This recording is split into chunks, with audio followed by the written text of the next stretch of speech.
Voilà le maître Kinyo Shinen.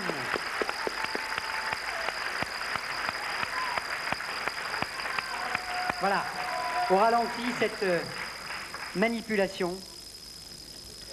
Et comme on l'a vu, les lames sont coupantes comme des rasoirs. Très, très spectaculaire. Alors, on disait tout à l'heure 1 million de pratiquants en France. C'est vrai qu'il y a eu le cinéma qui s'est intéressé aux arts martiaux avec Carradine, avec Bruce Lee. C'est vrai qu'il y a le phénomène Jean-Claude Van Damme en ce moment, mais il y a surtout de vraies disciplines venant du plus profond des traditions d'Asie. Et puis il y a des sports maintenant qui se développent, qui sont très pratiqués en France. Et ça a commencé dès le début du siècle. On en retrouvait chez Méliès déjà, au début du siècle, dans les images du célèbre cinéaste. Georges Méliès a filmé ses combats en 1910. Les arts martiaux modernes sont alors dévoilés pour la première fois au monde occidental. Une trentaine d'années auparavant, Maître Kano avait permis la renaissance des arts martiaux en fondant le judo. Avec la disparition des samouraïs, les méthodes de combat prennent une dimension morale et éducative. En 1973, le petit chinois de Hong Kong, Bruce Lee, meurt. C'est la naissance d'un mythe. Les écrans du cinéma et de télévision du monde entier sont inondés de productions dans lesquelles les héros pratiquent les arts martiaux.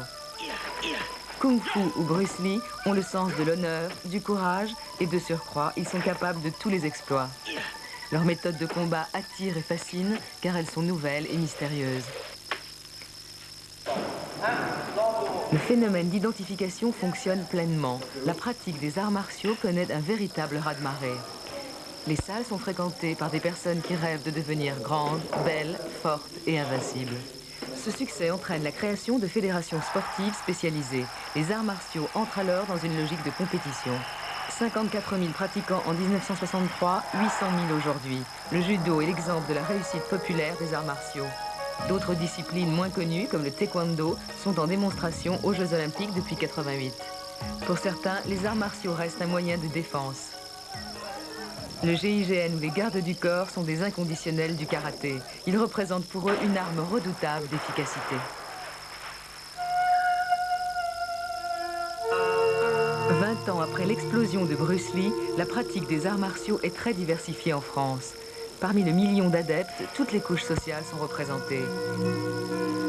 Les uns recherchent un geste sobre et profond en cultivant la méditation et la maîtrise de soi.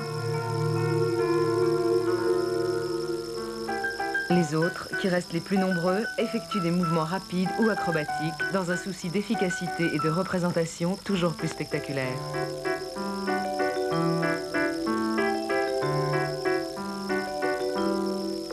De son côté, le cinéma continue de nourrir le mythe créé autour des arts martiaux.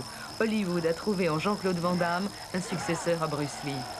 Les adolescents se passionnent pour le full contact ou la boxe thaï. Dans les quartiers réputés difficiles, les sports de combat connaissent un véritable succès. Les jeunes sont valorisés par une activité sportive individuelle et ils peuvent se défouler à loisir, si bien que dans la plupart des cas, ils sont mieux préparés à affronter la vie sociale. Cette phase de pulsion violente est inhérente à la pratique des arts martiaux. Elle doit être considérée comme une étape qui conduit à la sérénité. C'est une question de patience. Les arts martiaux possèdent ce formidable privilège de pouvoir être pratiqués par tout le monde et à tout âge.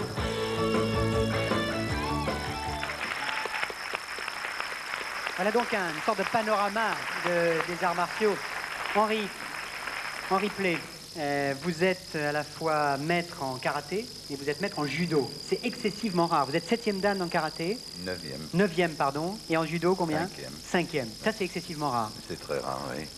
Et vous êtes l'un des pionniers des arts martiaux en France. Expliquez-moi un petit peu comment ça s'est passé. C'est juste après la guerre? Je suis le père des arts martiaux en Europe. J'ai commencé et comme tous les pionniers, j'ai eu beaucoup de difficultés. Maître Kano en judo, Funakoshi en karaté, Ueshiba en aïkido ont essuyé comme moi l'ironie, les colibés. Qui c'était les boxeurs qui se moquaient un peu de vous? Qui non seulement se moquaient, mais venaient nous défier. Ah, carrément. Vous êtes... Ainsi que les catcheurs, oui, j'ai dû faire front à 4 défis. Mais heureusement, j'étais également bon boxeur, notamment de boxe française, bon judoka à l'époque. Qu'est-ce qui vous reprochait?